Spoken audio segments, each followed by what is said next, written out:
Anna Paulina Luna got a letter from the DOJ regarding the release of the Jeffrey files. You can see here, they sent this back over from Patrick Davis, Principal Deputy Assistant Attorney General, so working in close proximity to Pam Bondi, sent this letter back to Anna Paulina Luna, who of course is now heading the committee responsible for releasing many of these files, or at least keeping the pressure on the executive branch over from Congress. Says, Dear Chairwoman Representative Luna, thank you for your letters on February 11th and February 19th. We are sending an identical response to the other member who also joined your letters. In your letters, you requested briefings about any documents in the department's possession relating to the investigation and prosecution of Jeffrey, and about the declassification of records related to JFK, RFK, MLK, pursuant to Executive Order 14176. You also requested written confirmation of the date and location of those records' release. Now, the integrity of criminal investigations and prosecutions, as we mentioned before, is essential to every component of the department's mission to uphold the rule of law, keep our nation safe, protect civil rights, and so on. The department remains committed to meeting its legal record-keeping obligations as it pursues that mission. We're reviewing your request, look forward to further engaging to accommodate your oversight and legislative needs. And we hope this information is helpful. Please do not hesitate to contact this office if we may provide additional information. Sincerely, Patrick D. Davis, working with Pam Bondi at the AG's office. And that letter was dated on the 24th, as you can see there, signed on the 24th. Don't know when it was ultimately sent. That's the letter that Luna got.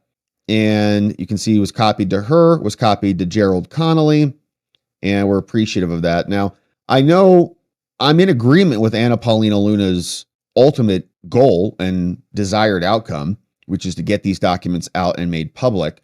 But I also have some reservations about her going so hard in the paint against Pam Bondi, right? Pam Bondi just got there. She hasn't even been there long at all.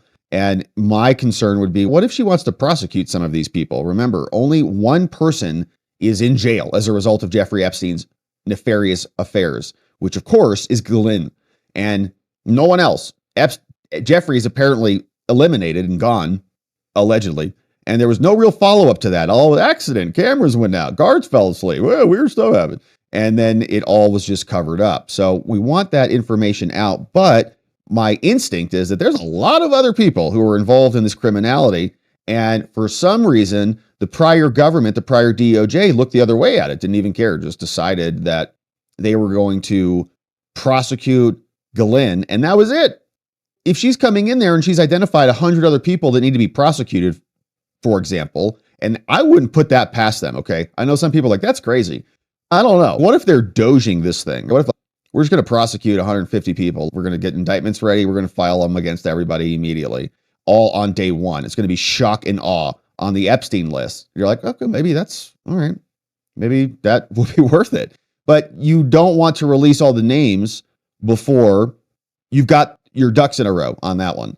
So that's one instinct. Again, that may not be happening at all. And it could also be the same as it's always been, which is that there are nefarious actors in the government who are doing everything they can to stop this information from coming out. So it could be either one. We also have victims' rights that we talk a lot about, right? If there's people who are on the abusing, we know who are on the being abused end of this, because we heard from 4 of them testify in the GM case that we covered, they also got to be in compliance with them. But again, the government and the DOJ has had a couple decades now to figure all this out, because they've known this guy. He's been on their radar since the early 2000s, really.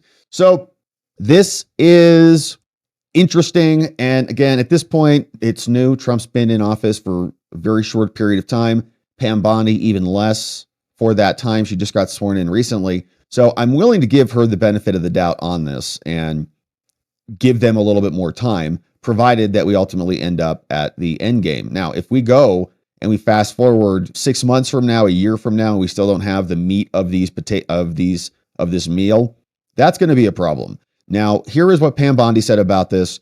And Representative Luna says, well done. This is the transparency that the American people asked for. We did ask for it, no doubt about it. But we also don't want to throw the baby out with the bathwater, as they say. Release the list. Everybody who should be prosecuted is then deleting things, right, and cleaning up their act because they know that they're under scrutiny. They're probably already doing that anyways right now. But here's what Bondi said, and we'll see what we get today. A lot of people are wondering, because you said last week that you have the Epstein files on your desk, is when can we see them and what's taking so long to release them? I do. Jesse, there are well over, this will make you sick, 200 victims. 200.